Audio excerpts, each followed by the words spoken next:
বাংলাদেশ ক্রিকেটে আবারও সবচেয়ে আলোচিত নাম সাকিব আল হাসান।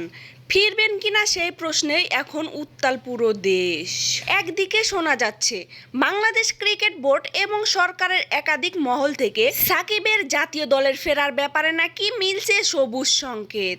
ভক্তদের আশা তখনই নতুন করে জেগে উঠেছে। ঠিক তখনই ছবিটা পাল্টে দিলেন ক্রীড়া প্রতিমন্ত্রী।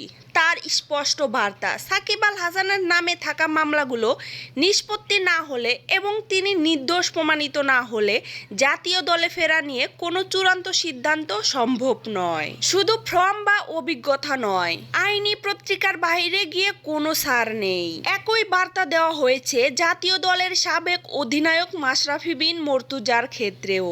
আইনের ঊর্ধ্বে কেউ নন, এটাই সরকারের অবস্থান। ফলে প্রশ্নটা আরো জোরালো হচ্ছে, সাকিব কি সত্যি ফিরছেন নাকি তার জাতীয় দলের ফেরার স্বপ্ন আবারও হাওয়ায় দুলছে।